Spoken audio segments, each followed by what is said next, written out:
Everything you establish starts with what you genuinely believe, not what you say you believe, but what you prove by your actions. Those convictions show up as values. They're not just words on a poster or a list spoken at team meetings.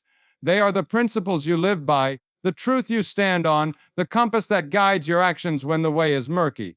If your life feels scattered, if your business feels inconsistent, or if your outcomes feel unpredictable, start with your values. Because if they're not obvious, everything else will feel unsteady.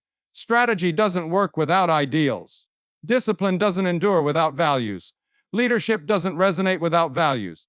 Your values are your roots. They are what keep you grounded as pressure mounts.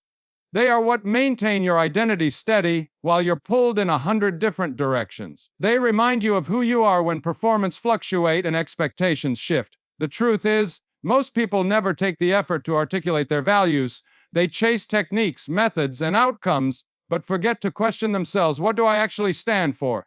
Without this clarity, they meander, compromise, and crumble under pressure. But when your values are real, when they are obvious, consistent, and alive in the way you think, move, and lead, everything gets stronger. Your culture sharpens. Your partnerships deepen. Your attention tightens. Your impact expands. Now, you're not building on noise. You're building on conviction. You're not just turning up. You're showing up aligned. You're not only making decisions, you're making decisions that strengthen your identity. And that kind of alignment provides power and speed because you no longer waste time second guessing everything. You know what matters. You know where to draw the line. You know what to defend and what to sacrifice. In a world full of shortcuts, distractions, and empty ambition, that clarity becomes your edge. So, if you're serious about growth and devoted to establishing something enduring, start with values. Real ones. The ones that don't waver when life becomes rough. The ones who don't shift solely to appease the room. The ones so firmly ingrained in who you are that, even when you're fatigued, they still guide you. The first basic value that transforms everything is integrity. Not the kind that's talked about lightly, but the kind that's lived even when it's inconvenient. True honesty isn't about appearances, it's about harmony. Alignment between what you say, what you believe. You can fake it for a time. You can develop an image, say the right things, share the appropriate quotes, and talk a good game. But when pressure comes, when no one's watching, when money's tight, or when the room is full of opportunity, that's when the reality appears. That's when the difference between your words and your behavior is either disclosed or reinforced. Integrity isn't only about being honest with others, it's about being honest with yourself. If you lie to yourself, it doesn't matter what the world believes. If your identity is constructed on convenience rather than conviction, you'll always bow to circumstances to live. But when your base is integrity, you become unshakable. You don't need the exterior world to validate you because your internal foundation is already solid. Your behaviors already confirm your ideas. Consistency of this nature is what gives you strength. It fosters trust. It fosters lifespan. People perceive integrity even if they can't fully define it. There's something about someone who moves with honesty, who doesn't wear a mask, who doesn't adjust their conduct based on the audience, who doesn't chase approval at the expense of truth. They possess a calm that doesn't waver, a power that doesn't need to show off. In business, integrity is your credibility. It's the promise behind the product, the posture behind the pitch. It's what makes people return, not because you sold them something, but because they felt your genuineness. In life, it's the difference between pleasant sleep and bearing the weight of stress, between inner serenity and the ongoing upheaval that comes from living a lie. Integrity doesn't make everything easier, but it makes everything clearer. You don't waste time trying to think out what to say. You don't waste energy managing a phony persona. You just show up as you are, honest. In a world obsessed with looks, honesty becomes a competitive advantage. When you live with integrity, you don't have to explain everything. Your life speaks for itself. Your habits, your tone, your replies, your discipline, they all transmit the same message: I live what I believe. I don't need to sell you on it, I'll show you. Yes, living with honesty will cost you. It will cost you opportunities, relationships, and short-term victories. But what it gives you in exchange is worth far more: self-respect, a strong reputation, internal independence, and a resilience that can't be faked. Integrity involves saying no when saying yes would be simpler. It means doing the right thing while no one's watching. It means holding yourself accountable when you fall short, not with shame, but with honesty. And that accountability is where progress happens, When you refuse to lie to yourself, when you hold up that mirror, that's when you get better. You make the appropriate modifications. You close the gap. You stop chasing transient outcomes and start creating lasting ideals. That shift, that's what differentiates consistent leaders from captivating talkers. People follow those with integrity, not simply because of what they say, but because of what they do, because of the standards they keep, because of the peace they carry, and the trust they earn. Trust that's not created on one loud occasion, but on 1,000 quiet decisions. The people who last, the ones who establish something real, something lasting, something meaningful, they build it on honesty. They've had opportunity to cut shortcuts, and they didn't. They've been tested in quiet, and they stayed faithful. That track record is what gives them their voice. Without integrity, every achievement is short-lived, every gain is empty, every relationship is fragile because it's based on performance, not principle. But with honesty, everything grows deeper. Your work, your influence, your character. You don't have to wait for the world to realize it. Integrity is its own reward. When you live with integrity, you feel it in your heart, in your body, in your energies, in your thoughts. You stop carrying the weight of falsehood, the load of inconsistency. You simply walk in the light. And when life becomes hard, and it will, it's your honesty that will keep you grounded, not your title, not your strategies, but your integrity. Because everything else can be shaken, but the guy who refuses to compromise is the one who cannot be defeated. Next, the second essential principle that transforms everything is responsibility, and not the surface level sort. Not simply turning there when things go well, but fully accepting unabashed, full spectrum ownership of everything you touch, your outcomes, your work, your energy, and your effect. Responsibility is not about fault, it's about control. You may not be to fault for everything that's occurred to you, but you are responsible for what you do with it, for how you respond, for how you grow, and for what you construct moving forward. You can't create a powerful business or a fulfilling life on blaming. Blame is simple. Blame is cheap. Blame feels wonderful in the moment because it offers you a target, but it robs you of progress. It steals your clarity. It keeps you focused on things outside of your control. But when you flip the glass and look internally instead than outward, everything transforms. You start asking better questions. You start seeing where you gave away your authority, where you didn't prepare, where you compromised not with shame but with strategy. Responsibility isn't about guilt, it's about leverage. The more you take responsibility, the more influence you gain, not over others, but over yourself, your thinking, your momentum, and your results. Most people never tap into that power. They wait, they wish, they hope things would change. They hope someone will notice them. They hope things will become easier. But the people that win, they don't wait for the world to change. They get better. They sharpen their edge. They own their process. Responsibility is heavy, but that weight builds strength. Because when you carry it regularly, you build something unbreakable inside of you, a backbone, a center, a core that doesn't collapse every time things go wrong. And things will go wrong, that's inevitable. What's not guaranteed is how you respond, whether you rise or retreat, whether you accept the hit and keep forward or sit in it hoping for someone else to make it right. That moment defines who you become. You can have reasons or you can have results, but you cannot have both. The world will give you endless excuses to stop, to grumble, to point fingers. But every time you take the bait, you lower your standard. You convince your thinking that someone else controls your outcome. But when you determine that, no matter what occurs, you own your effort, your follow through, your tone, and your pace, that's when you become dangerous. That's when you stop getting shaken. That's when you become unbreakable. Responsibility shows itself in your decisions, in how you manage your time, in how you respond to criticism, in how you lead your team, in how you treat your family after a long day, in how you follow through on the commitments no one else remembers but you. And the folks who live this way, the ones who walk into every room and own their energy, their mistakes, their words, their pace, those are the ones that generate change. Because people follow responsibilities. They trust it, they feel it. Responsibility makes you magnetic, it gives your presence weight. Not because you're the loudest, but because you're anchored. People know you mean what you say. They know you're not seeking for a scapegoat. They know that if something goes wrong, you'll step up, not step back. This value doesn't just affect your business, it revolutionizes your relationships, it reshapes your marriage, modifies your leadership, and alters the way your children perceive you. When they watch you take responsibility for the hardest issues, they learn to do the same. You mature into someone who doesn't require reminders, doesn't need regular monitoring, and doesn't rely on external management because you're already managing yourself. You've embraced the whole weight of what you committed to and stated, all of it, and the best part.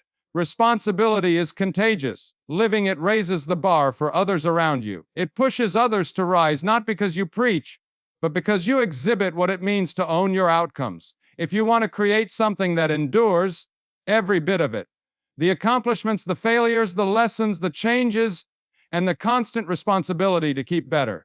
That mindset is leadership. It's maturity. It's the bedrock for building anything meaningful. Next, the third basic value that defines how you lead and how you live is discipline. Not the kind that looks impressive on paper, but the kind that shows up when inspiration goes. The kind that makes no excuses, doesn't require reminders, and just gets things done. Discipline is the connection between your goals and your results. It's the only thing that converts dreams into realities. You can visualize your future, set objectives, but without discipline, none of it sticks, scales, or sustains itself. The difficult part about discipline is that it doesn't provide you instant rewards. In the beginning, it's unexciting. It takes place in the quiet moments, in the dark, when no one is watching, no one is clapping, and no one is validating your efforts. Discipline is inconvenient.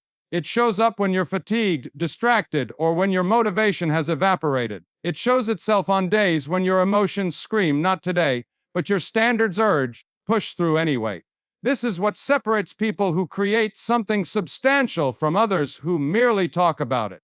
Everyone seeks success, everyone desires progress and breakthroughs, but only the disciplined are willing to earn it, not once, but day after day, persistently. Because discipline is not a personality attribute. It's not something you're born with. It's a choice, a decision you make repeatedly until it becomes part of your identity. When discipline becomes second nature, avoiding the harder duties feels bad. You can train discipline just like a muscle. And like any muscle, it strengthens with repetition, with resistance, with strain. It's the decision to stick with it when you want to quit, to push through when it's easier to slack off, and to keep building even when the benefits aren't obvious yet. And here's the key: discipline thrives in delay. It's not about instant gratification, it's about consistency over time. The consistency that most aren't willing to commit to. It's the kind that silently accumulates into momentum, mastery, and outcomes that others can't imitate.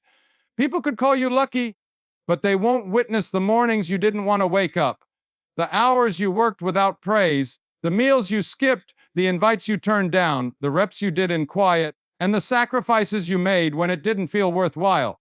That's discipline. Discipline is about executing the work without debating with yourself. No second guessing, no discussion. Make decisions without hesitancy. You've already chosen, so act on it. This is who you are now. This is the standard you set, and that standard offers you freedom.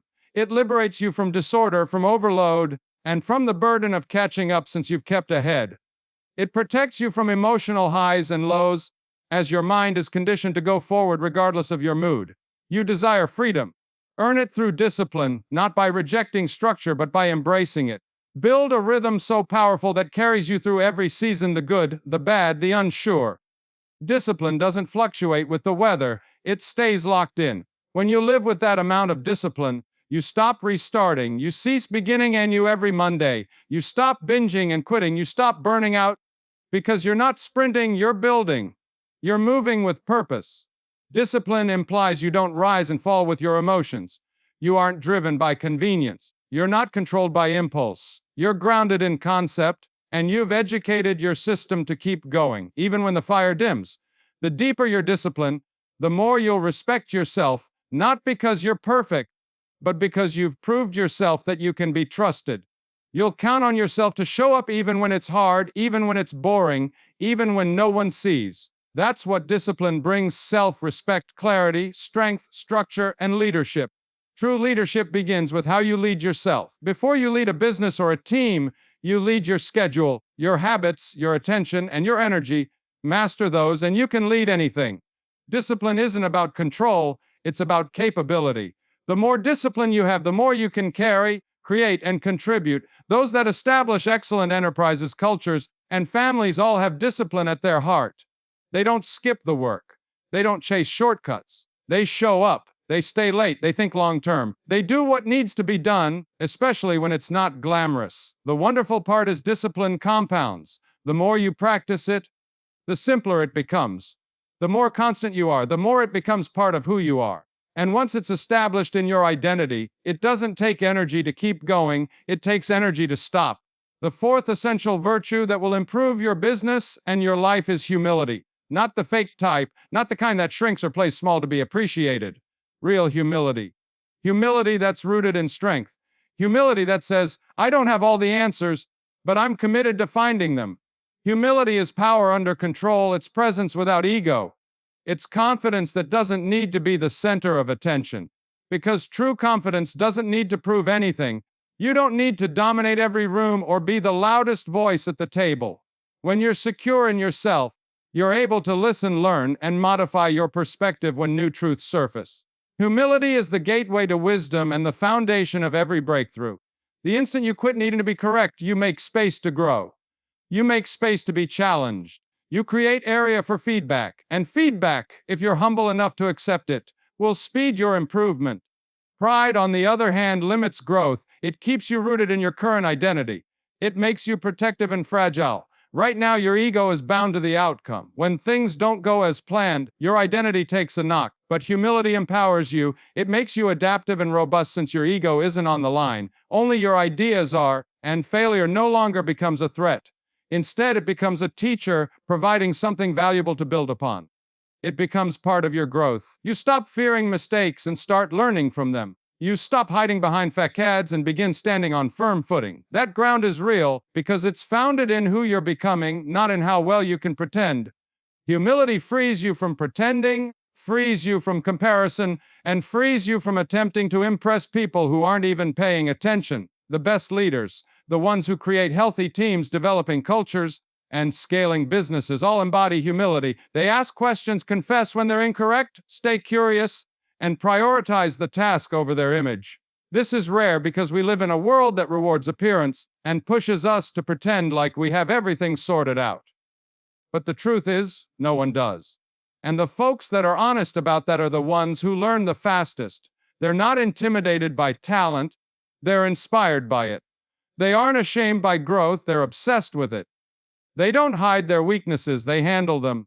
And they surround themselves with individuals who challenge them, not merely compliment them. That's leadership. Nor pride, humility. Humility is the strength to be teachable, the courage to recognize when you don't know something, and the wisdom to stay a student, even after you've achieved, after you've been lauded, after you've won. Because success can be deceitful. It might fool you into thinking you no longer need to grow, lulling you into arrogance and entitlement. It makes you protect your place instead of boosting your performance. But if you carry humility, you stay hungry, you stay grounded, you stay open, and you keep asking, how can we make this better? Not because it's broken, but because better is always the goal. And better only happens when you're humble enough to pursue it. This is not weakness, this is calm strength, the kind that fosters trust, the kind that cultivates culture, the kind that makes others want to follow you because they know you care more about the purpose than your ego. And that humility, it shows in your tone, your posture, your listening, how you handle tension, and how you carry authority. You don't have to shout while you're grounded. You don't have to prove anything when you're aligned. You don't need to defend yourself when your work speaks for itself. The most powerful people in the room are frequently the quietest, not because they have nothing to say, but because they've mastered the power of listening. They don't rush to talk, and they don't interrupt to impress. They observe, they assess, and when they communicate, it resonates because it's intelligent, straightforward, and focused on others, not themselves. If you want to be respected, be modest. If you want to establish something people want to be a part of, be humble. If you want to lead with influence, not just authority, be humble. And you don't need to declare it. You live it. Humility is a posture you carry, not a badge you wear. It's not about being soft. It's about being secure. Secure enough to make space for others, secure enough to be incorrect, secure enough to continue evolving. And the folks that have that kind of humility, they're the ones who keep ascending. Because they never stop learning, they never stop developing, they never cease honing, and the deeper they go, they can build. Now, the fifth essential virtue that can alter your business and your life is adaptability. the ability to adjust without losing who you are, the strength to rotate without coming apart, the mindset to keep pushing forward even when the plan falls apart. Adaptability is not weakness, it's not indecision, it's not inconsistency, it's intelligence, it's maturity, it's resilience. It's recognizing that the world doesn't care how loyal you are to your plan, because the plan will change anyhow. And when it happens, when the item you counted on alters, when the person you trusted goes away, when the technique that once worked suddenly doesn't, your ability to adjust becomes the line between momentum and meltdown. Most people don't break apart because they're weak.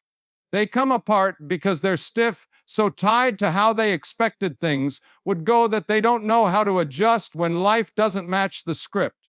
They get stuck in stories. Stories that say, it shouldn't be this way. Stories that declare. Stories that whisper, I wasn't ready for this. But the ones who adapt, they relinquish the story and face what's immediately in front of them. They quit rejecting what's already true. They stop trying to modify reality. They say, okay, this is where we are. Now what? And that inquiry, that perspective, is what keeps them moving, because motion offers opportunity. Motion keeps you in the game. But if you freeze, if you shut down, waiting for things to go back to how they were, you'll fall behind. And the world isn't slowing down. Business isn't slowing down. Growth isn't slowing down. So if you want to develop something that lasts, you can't simply be strong, you have to be adaptable. You have to be able to bend without breaking. Adaptability is holding your principles tight but your tactics flexible. You know who you are. You know what matters. But how you get there, that might alter. That will change. And if you're not prepared to move, you'll miss your moment. Because sometimes opportunity shows up looking nothing like you imagined. It doesn't always knock. It doesn't always use the door you planned. And if you're not open, if you're caught in your old thinking, you won't even recognize it. Adaptability takes humility, it demands curiosity, and it needs courage. The fortitude to realize it's time to shift. The courage to release what once worked but now keeps you back. The courage to build again, even when you're doubtful. That sort of adaptability, it's rare. But it's vital, especially if you're leading others, because teams don't follow leaders who panic. They follow leaders who adjust, who pivot with purpose, who maintain firm under pressure, who keep moving even when the road isn't clear. And that movement, it fosters trust. It offers stability not because everything is assured, but because you are. Because even when you don't have all the answers, you know how to adapt. You know how to take comments. You know how to adjust direction without losing your basis. That's what permits firms to grow. That's what permits relationships to last. That's what keeps you grounded when everything else shifts. Because your identity isn't bound to your plan. It's connected to your capacity to keep adaptable while staying focused. Adaptability isn't about being reactive. It's not about chasing every trend. It's about being strategic in the moment. It's about making changes without losing direction. It's about changing with intention. And if you want to stay in the game, if you want to keep creating, even in uncertainty, this value becomes non-negotiable, because change is certain, guaranteed.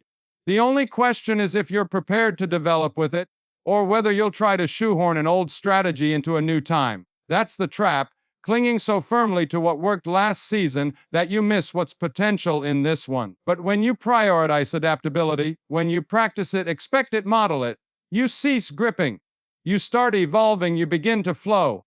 And the people who evolve in real time, they're the ones who win, not just today, long term. Because they're not focused on being right.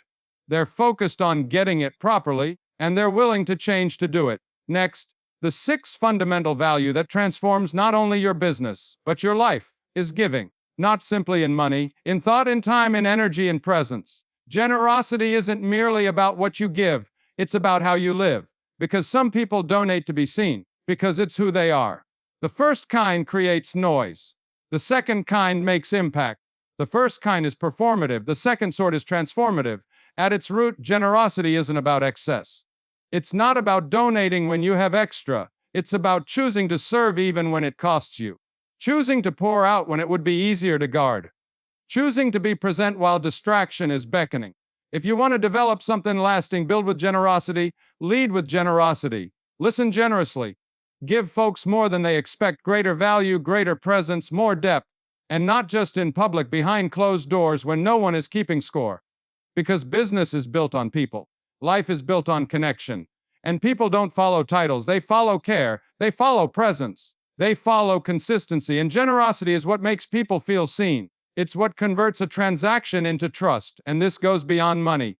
Generosity is how you show up in the hallway, not just the boardroom, how you handle the individual with no power, not simply the one with the mic. It's how you speak about others when they're not in the room. It's how you maintain space when someone is hurting. That kind of regular generosity, it's rare. It fosters loyalty. It produces culture. It transforms people, not because you told them what to do, but because you showed them what it meant to serve. What it means to lead from plenty, not fear. Scarcity says, I need to protect what's mine. Abundance states, I can create more of what I give. Scarcity says, if I give too much, I'll lose.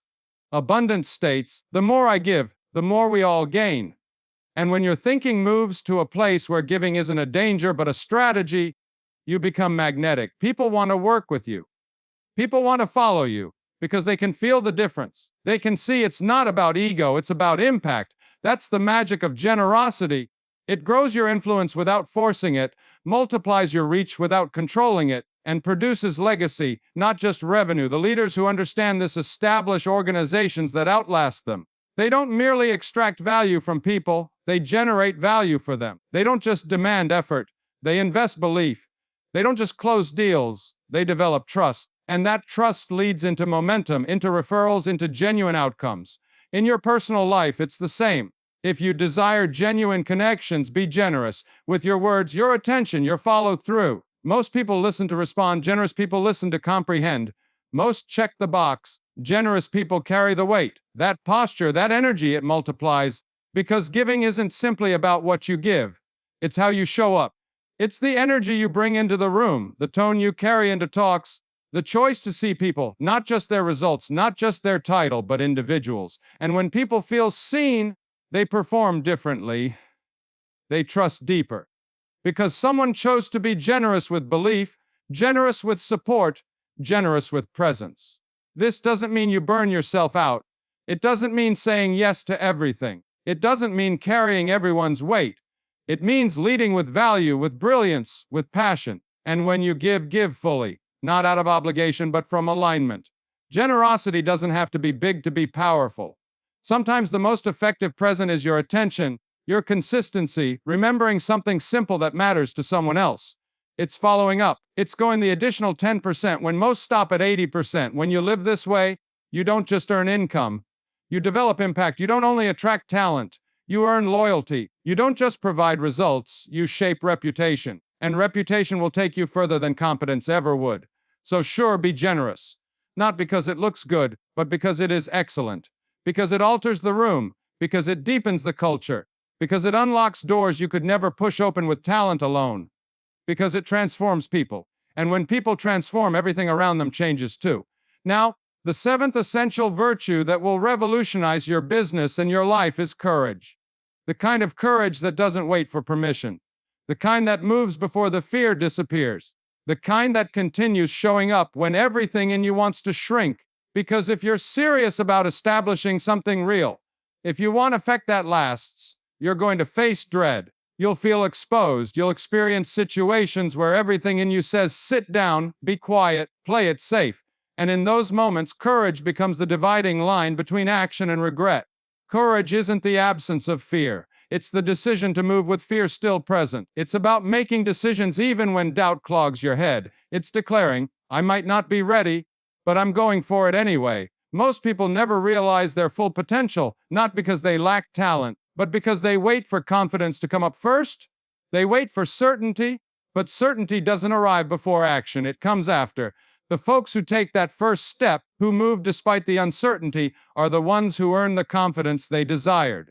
Courage is important at every stage. It's needed to start, to lead to progress, and to pick what's best, not just what's easy. It's essential to have uncomfortable conversations, set limits, and remain solid in your beliefs, even when it costs you. And that cost, that's true courage. It might cost you comfort, convenience, or the acceptance of those who may never comprehend your mission. But what it delivers in exchange is infinitely more valuable clarity, alignment, and self-respect. When you move with courage, you stop faking and start leading. You stop fitting in and start standing out, not for the attention, but for what's real. That type of courage is contagious. It empowers others to rise, to stop hiding, and to move forward. Your courage becomes a spark that transforms the culture, moves rooms, and opens up space for deeper, more significant decisions. You can't outsource bravery. No one can be brave on your behalf. It's a deeply personal choice. It begins when you stop wondering, what if I fail? And start asking, what if I don't even try? Staying stuck comes at a cost too, and most people fail to recognize it. They evaluate the dangers of change but neglect the cost of stagnation. The regret of staying in surroundings they've outgrown, the wasted opportunities, the what-ifs of a life unlived. But not you. You've come too far, worked too hard, and felt that inner fire for too long to disregard it now. Even when dread creeps in, even without the whole plan, even when doubt is loud, you move. Courage doesn't need permission. It doesn't need applause. It doesn't require assurances. It only needs a decision, one step, one choice, one moment of saying, I'm not backing down today. And if you can keep making that decision over and over, things start to alter. Your courage becomes your compass. It's not your feelings, your comfort, or your previous patterns. What would I do if I weren't afraid? And then you do that, again and again, until fear loses its power, until your trust gets louder, until your deeds are so powerful that skepticism can't keep up. You'll confront challenges. You'll endure setbacks. You'll face uncertainty. But you will keep moving, deliberately, relentlessly, because you've chosen that fear is not your limit, that average is not your goal, and that your calling is bigger than your comfort zone. That's the power of courage. It allows you to say, this is who I am now. I'm not going back. I'm not waiting. I'm not hiding. I'm building something. I'm becoming someone. And I will not let fear be louder than my future. This path has never been about more plans, more techniques, or more tricks. It's always been about establishing something deeper, something stronger, a foundation you can stand on as the pressure rises. It's about creating something you can rely on when the noise grows loud, and something you can return to when everything else feels unclear. That something is values, not just words, not just thoughts, but the decisions you make when no one is watching, the lines you refuse to cross, even when no one would know, the principles you uphold even when it hurts you. Because when principles are real, when they're lived, not just quoted, they impact everything you're thinking, your leadership, your business, your relationships, your future. They become the invisible structure that supports the life you're making. Integrity, responsibility, discipline, humility, flexibility, generosity, they aren't buzzwords. They are the backbone, the filter, the code that high-level leaders and people of great character live by. Want clarity? Anchor to your ideals. Live them every day. Want alignment? Don't just talk about them, apply them. And you will return to them. Recalibrate. Hold the line. Because values don't keep you from falling, they help you ascend faster. They help you stay on course when emotions drag you away. They help you lead with constancy while others waver. They assist you select the long game when the short term looks enticing. Values are your edge, not because they make everything easy, but because they keep you anchored when things go rough. They help you sleep well, lead well, and build well, because you're no longer just chasing outcomes, you're constructing from truth. And people will sense that in your brand, in your posture, in your discussions, and in your presence. When you live by your beliefs, you don't need to declare your character. It comes up before you ever speak. So take these 7 principles and implant them into your team, your habits, your mornings, your schedule, your decisions, your leadership, your life, and see what occurs. Not overnight, but over time. Because transformation isn't discovered in a single great moment, it's in the repetition, the commitment, and the days you live by the standard instead of merely expressing it. That's when the real shift begins. And from that foundation, you don't simply develop a business, you establish a legacy. You produce something people can feel, something that lasts, something that alters the lives of those who walk with you. Not because of how loud you are, but because of how clear you've become.